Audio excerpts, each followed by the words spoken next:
Hi guys, welcome to the next episode of the 1958 Triumph TR3 restoration in the Rusty Beauty's garage.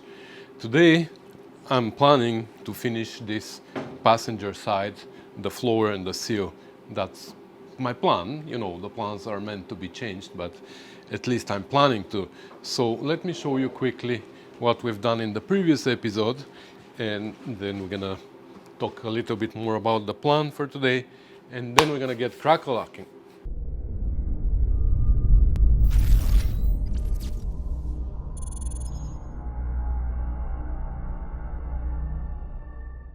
Alright, so Mr. Chef Tash is here again, working on his TR4. Finally bagging up the oil pump nuts. So yeah, he's working on his engine here, and we are on the TR3. So in the previous episode, we adjusted, we played a little bit with the floor, the inner sill, and actually we discarded the outer sill for now. We said that it's not critical. I mean, it is really critical for the final look, but we can always adjust the outer sill to the structure here. We want this structure to be in this position where all the gaps and everything match.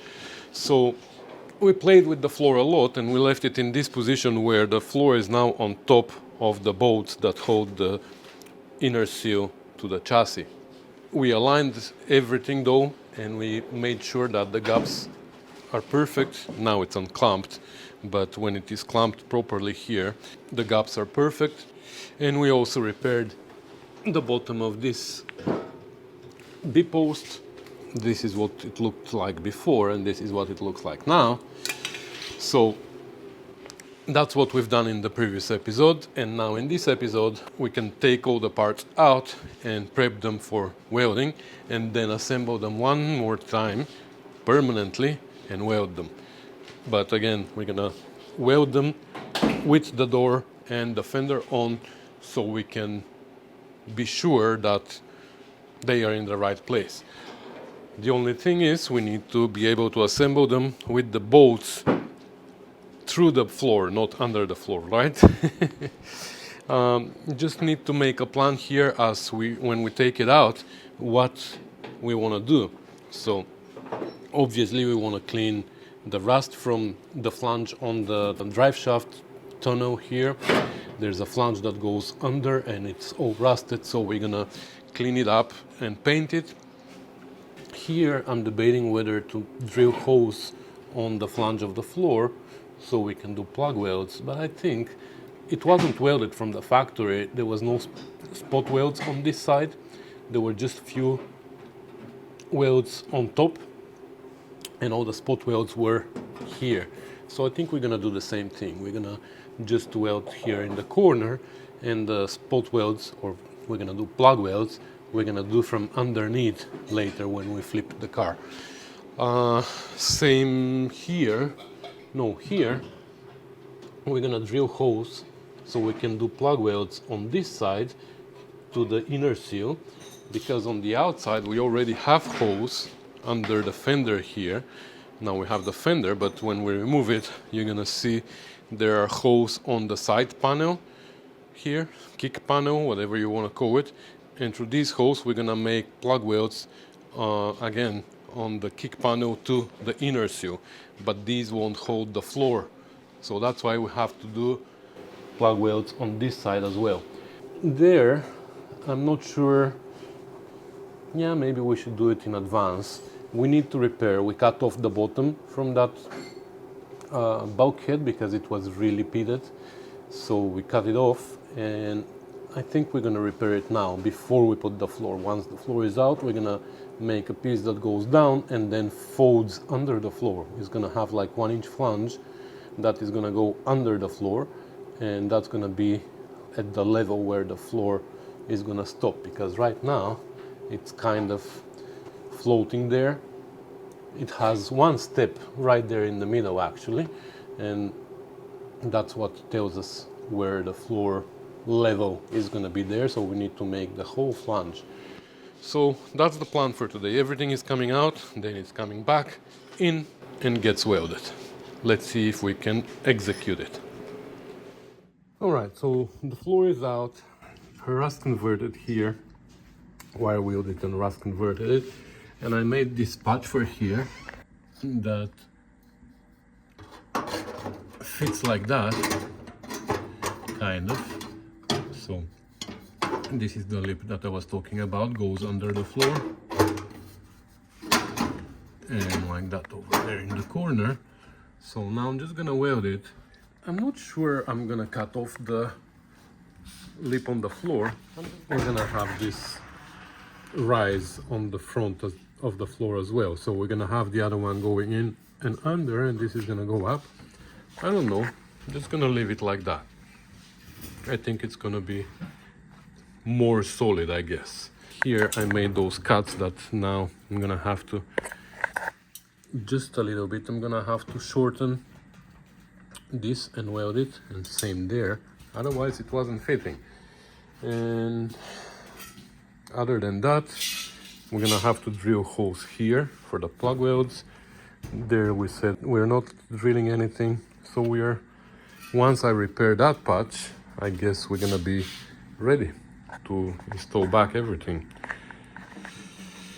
All right, so that repair there is done.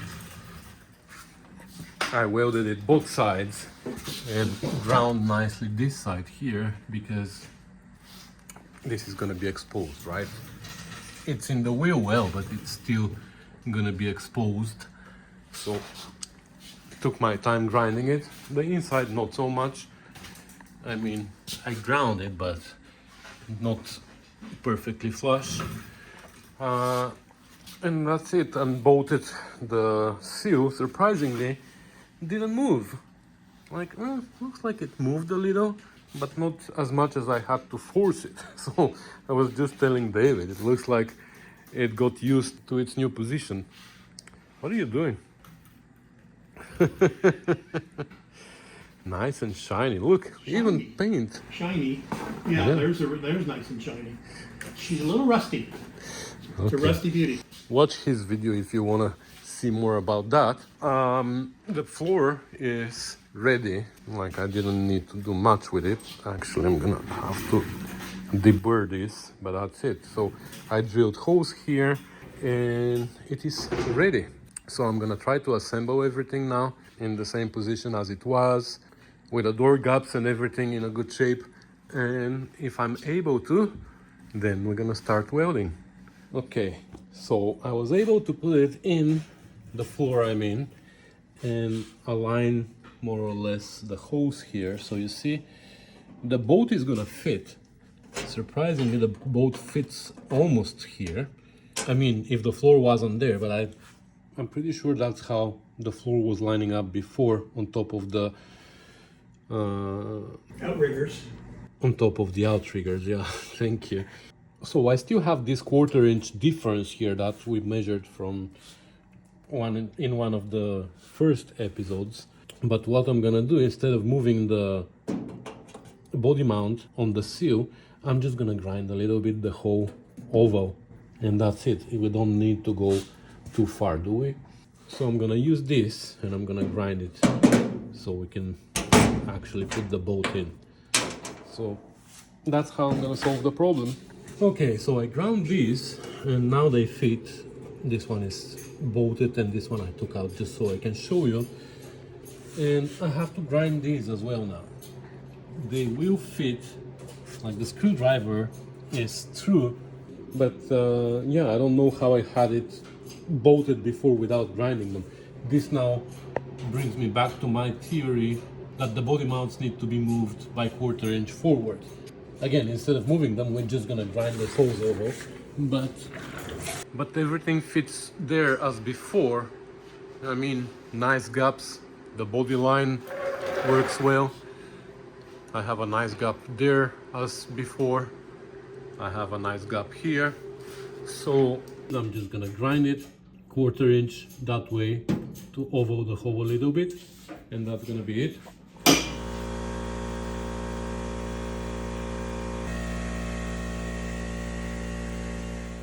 Okay, so now we have it bolted everywhere, and you can see the floor matches no problem. Even there's a hole here in the transmission tunnel that matches. Transmission, it's a drive shaft tunnel. These are pretty well centered here into their grooves, so I think the floor is exactly where it's supposed to be.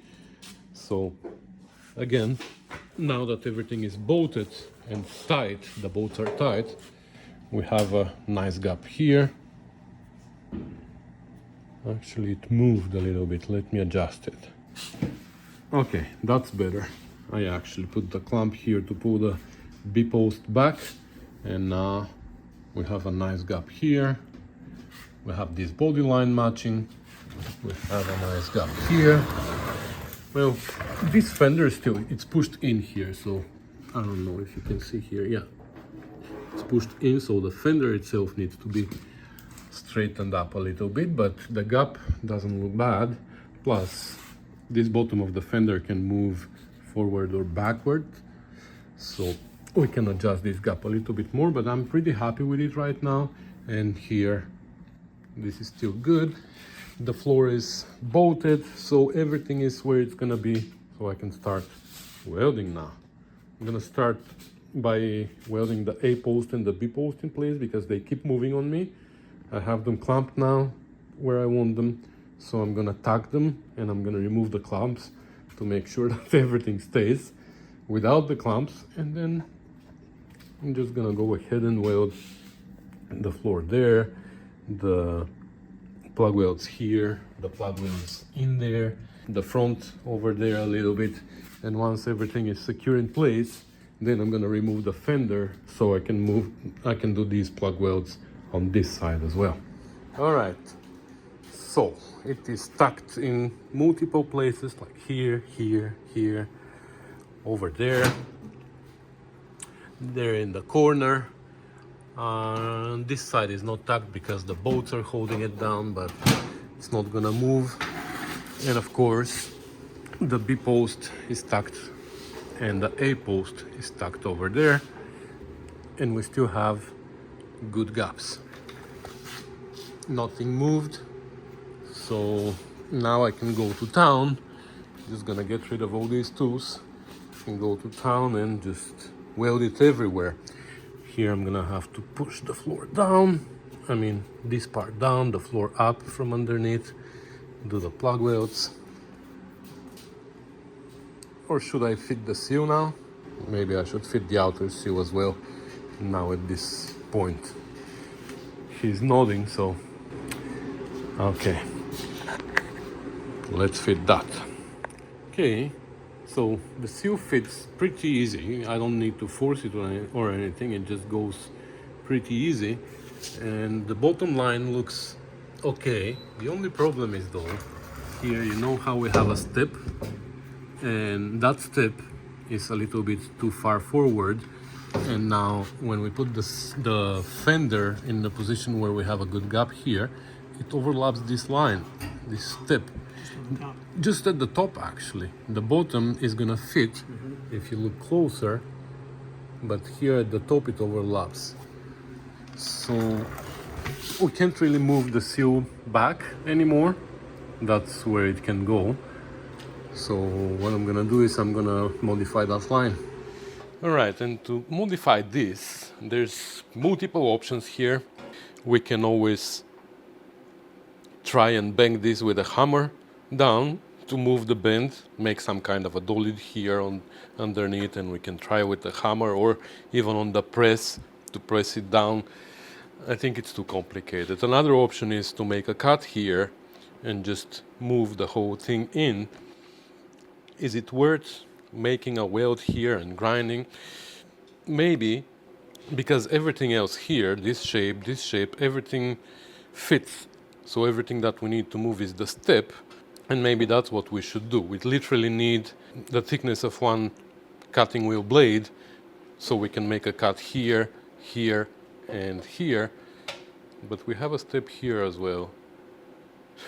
So we might need to cut all the way from here to here, and maybe all the way there, right?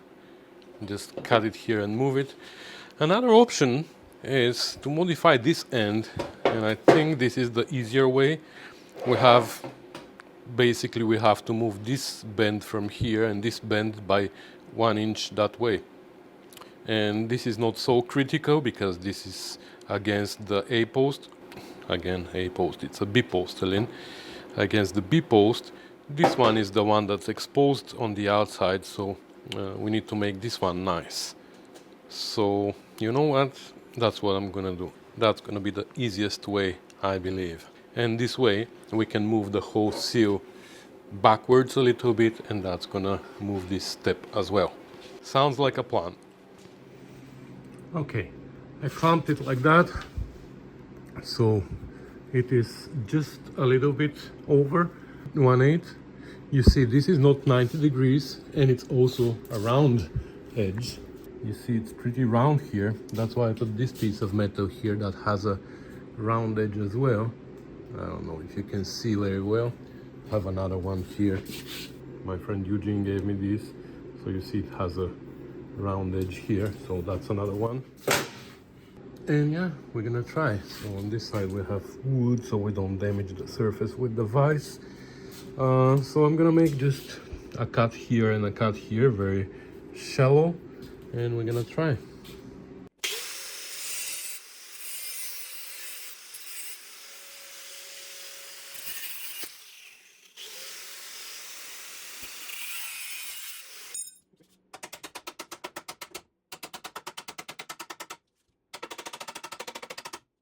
I actually think that works pretty well. Now this overbend on this side. See, that's how much we moved it in, and I already cut a little bit off from here. So now we just need to straighten this to be not even 90. It pointed a little bit open like that before, so we're gonna take it out and we're gonna straighten it that way. And then this is easy. This we're gonna put the sharp edge here, and we're gonna do the same thing because that's easy. And we have to cut here as well, and then the bottom part as well.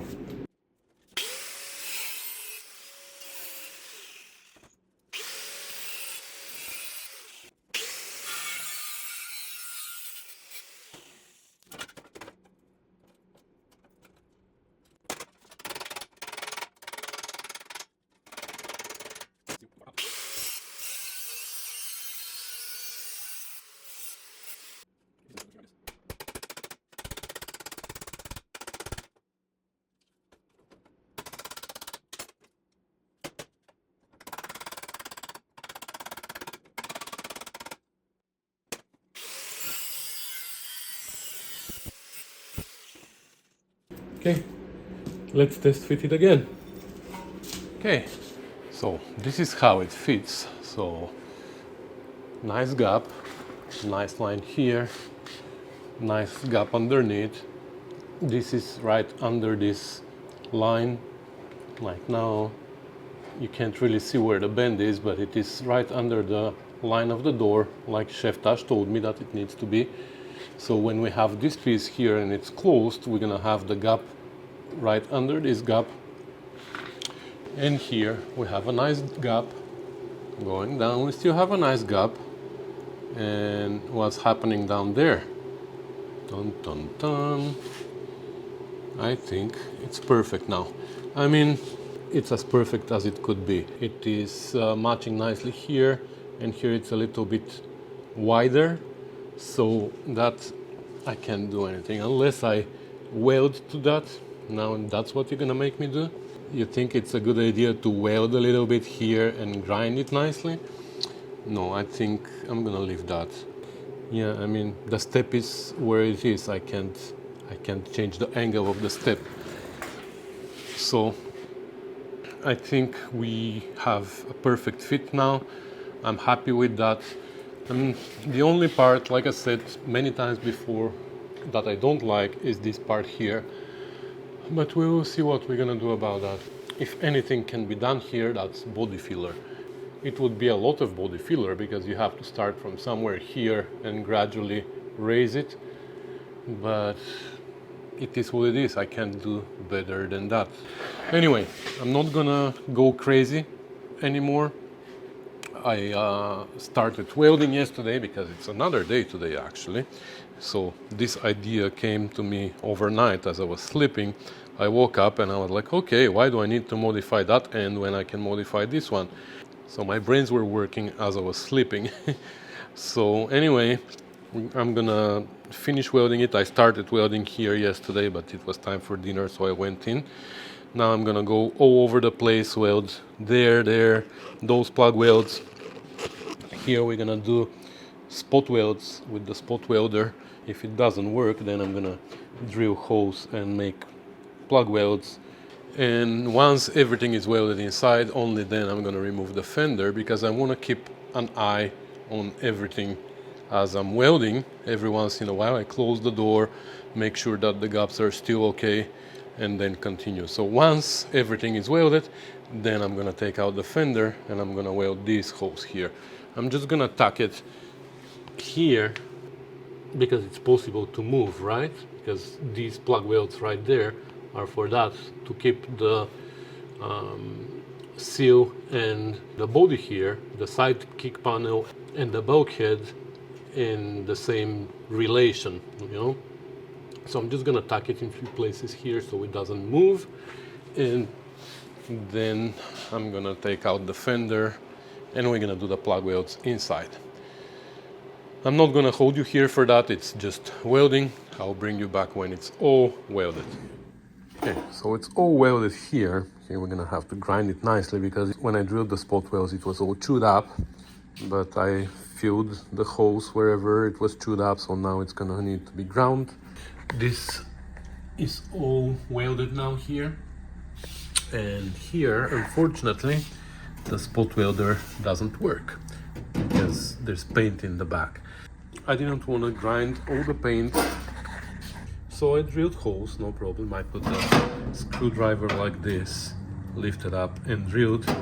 So now we can do the plug welds, and I pre-drilled also the sill, the outer sill. I didn't do too many on the outer sill because it's not really structural. This is what the structure is. This is nice and solid. It fits pretty easy.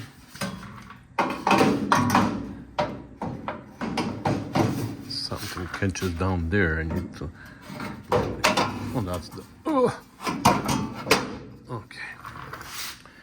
So it even has a little bit of movement here. So I'm gonna put the fender, close the door and all that, adjust the exact position of the sill.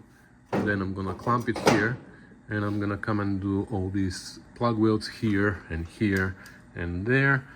And once it's all welded here, we're gonna hammer this in and shape it nicely to where we want it. And yeah, and we're gonna be done with this side. So it's all welded now, no clamps, nothing. The only clamp there is holding the fender,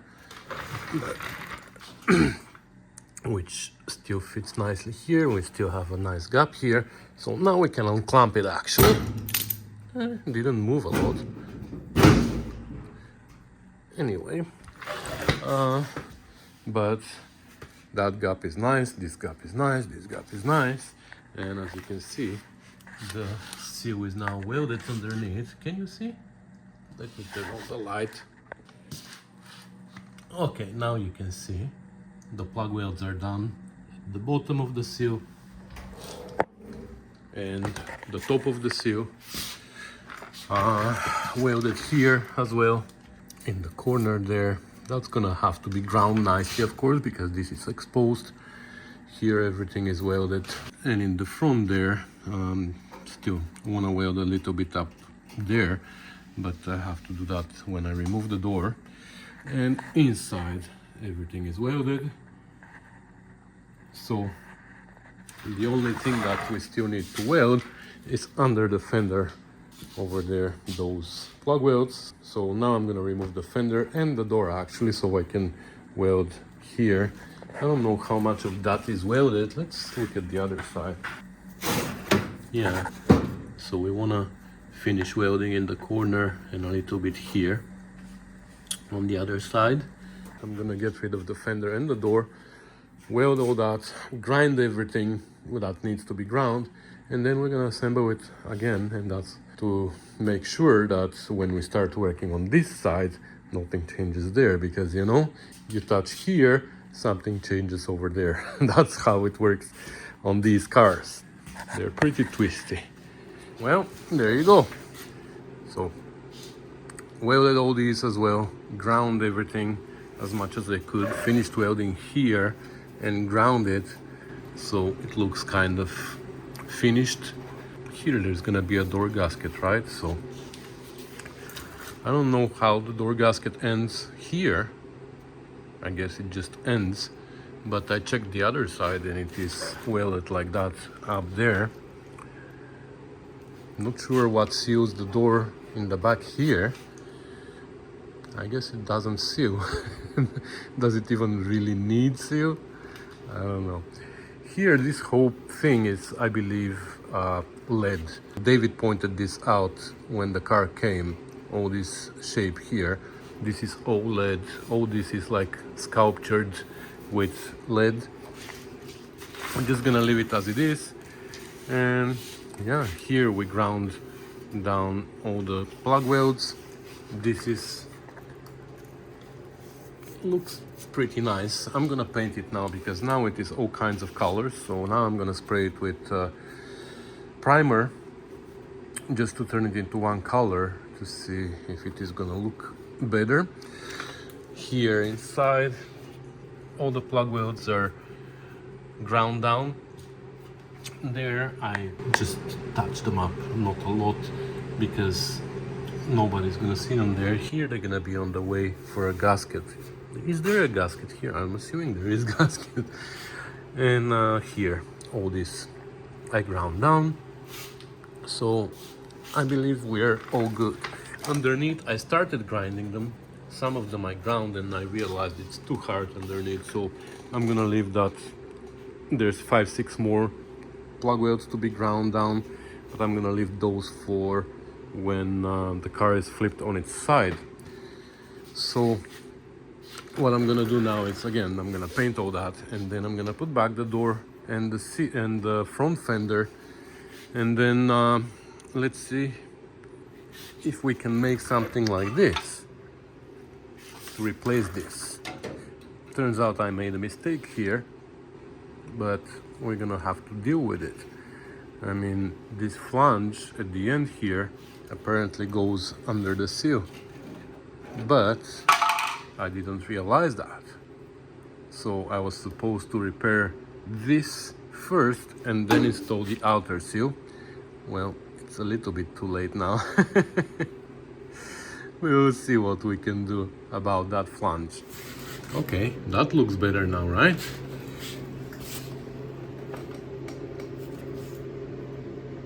Looks like factory. You know what? Before we put on the fender though, I'm gonna come and fix this. I don't know what it is. And this rain channel is mangled. I don't know why. So we're gonna straighten this, but I don't know what happened here. Actually, I have an idea. Probably, oh, the heater. Probably, I'm guessing this is a location for hardware from inside to hold the fender, but I guess it was seized and they somehow ripped it when they removed the fender. So now I want to weld it, but I don't know where the factory hole is. Is this the factory hole or this on top? I don't know. It makes more sense to me that this is the hole, because it's kind of in the center of this flange. And how do you even put this hardware there? Oh, through here? I don't know. And yeah, and that's why they mangled this channel too, because they probably ripped from underneath with pry bar and I don't know. So anyways, let me fix this and the channel, and maybe we're gonna leave this for the next video because it's gonna be pretty complicated piece and it's gonna have a video on its own, I guess.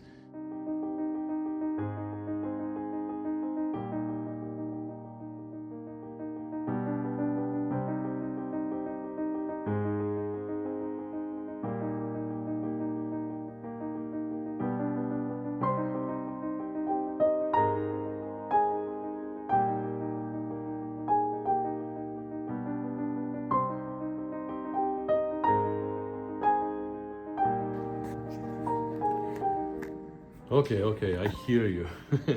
It's a slot. I know. How do I know? Well, I checked the other side. So looks like there must be a slot so you can put the screw in loosely on the fender and then slide it into that slot.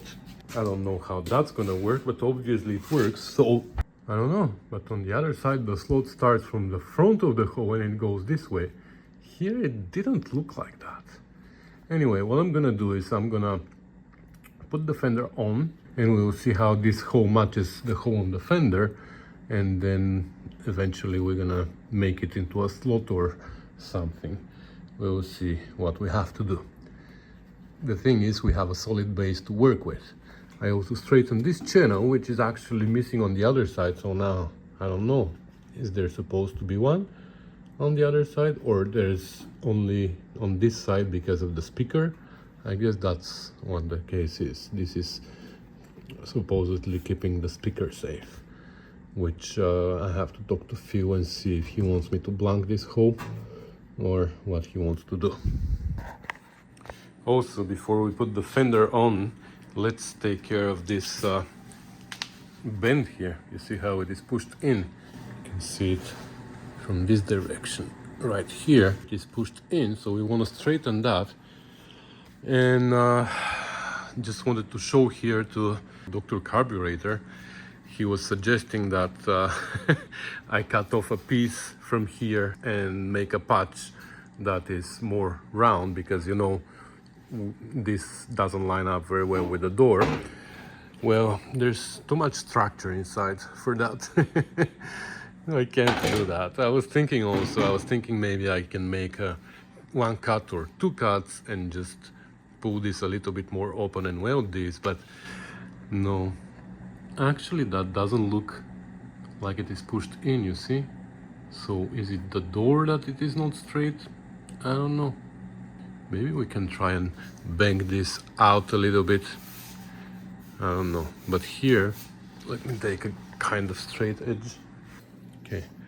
The straight edge, you can see here that only the end starts to go down. You see, it's coming pretty straight from there, and the end starts to go down.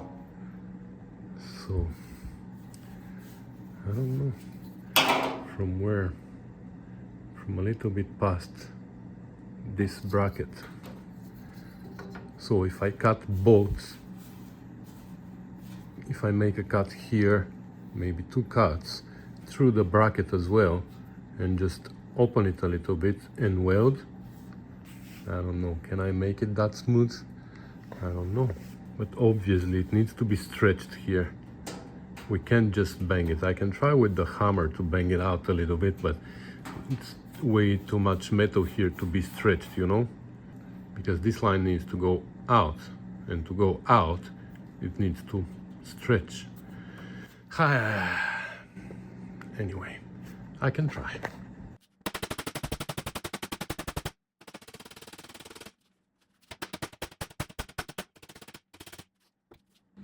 I know what you're thinking, and I'm thinking the same, but it's virtually impossible because this was bent here, so it was kind of pulling it in, right? So now that we're pushing it out, it's stretching it, and it's gonna give us some more material here, right? It's too good to be true though. I don't think it's gonna work.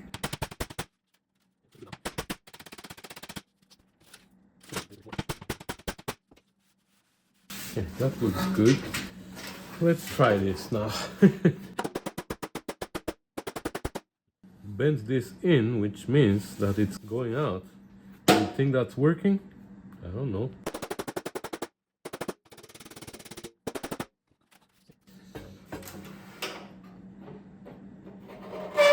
And our issue was here, right? In this part.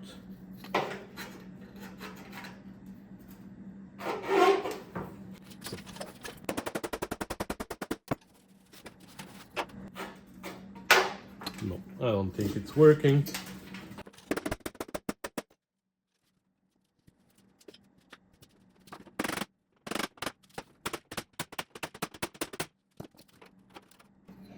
we raised the edge, but there's still a valley here. I don't know if you see it. There is a valley here, you see? But you know what? That helps with the body filler. I mean,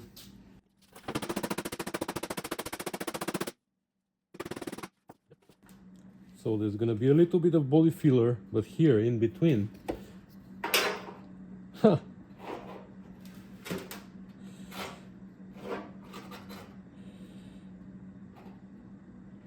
I don't know. Let's put it on the car and see. But I think that's better. It's better the edge to be matching the door, and then the valley we can fill with body filler, no problem. Not we, but whoever works on the body. Okay, somehow the door moved. And I'm trying here for like 10 minutes now to align it. And look, the rear gap became too small.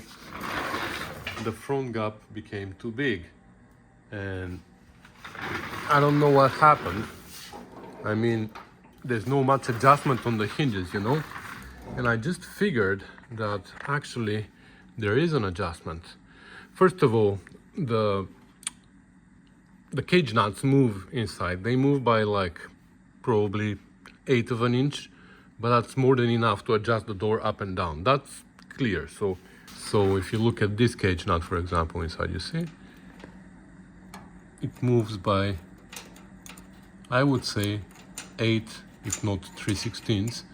So we have a little bit of adjustment up and down and in and out. But this way, we don't have much of adjustment. Even from this side of the hinge, we can't do much. So for this direction, there's only shims. So somebody commented on the previous video that, or the one before that, I don't know, that they've seen shims used under the hinges. Of course, that's a way, but now we need to move the hinge that way.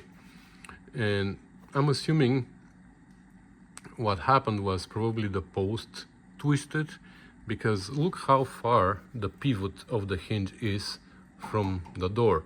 So what happens if we loosen this screw, only this one and this one, and shim only here? Then these two screws are gonna serve as a pivot, and this distance is almost 2 times longer, so the amount of space that we open this here is gonna double on this side by moving the pivot that way. So yeah, we can do that. What if we take this, or this one screw from here, and put a washer behind it? I'm sure that's gonna move the door forward. So let me try. Okay, I didn't put it, like I didn't want to remove the whole door, so I just put it above the screw. But imagine this washer being on the screw, and this one as well. Look at the effect that that has to the gaps. Look at that. Perfect. Now we have perfect gaps, and by the way, this also worked here. Can't believe it. Look now. So much better. Let me lock this door. Dun, dun, dun. Wow. I'm actually really happy with that. Somebody commented on one of the videos that they had perfect gaps when they restored the TR3, and then once they started driving it, it went crazy, all the gaps and everything, but that's nothing we can do about. I mean, if the body is flimsy, what can we do? But we can have perfect gaps to begin with. Did somebody say that TR3s didn't have good gaps out of the factory? Well, this one will have them out of the Rusty Beauty's factory. Yeah, okay. I'm really happy with this now. Again, there's a little bit of a valley here that needs to be filled with body filler. But hey, I prefer a little bit of body filler here than a bit of body filler all the way. Good. So we can call this side done. The only thing is we need to repair that patch here and this, but I think we're gonna do that in the next video because this one is gonna become way too long. So let's put an end to this video here. I'm really happy with what we achieved, and I don't know how many hours. I believe we have about 20 hours, I believe, something like that on this side so far. And of course we still have to repair the bottom of the B-post or whatever that is. So again guys, thanks for watching, thanks for commenting, subscribing and sharing and supporting me on Patreon, through PayPal and all the other ways that you find. I recently got a big donation again on parts. I'll make a special video about it because I'm really happy on that, so stay tuned for that. Anyways, it's really overwhelming, all the help and the support from you guys. I really appreciate it. So once again, thanks for watching, and I'll see you in the next one. Bye.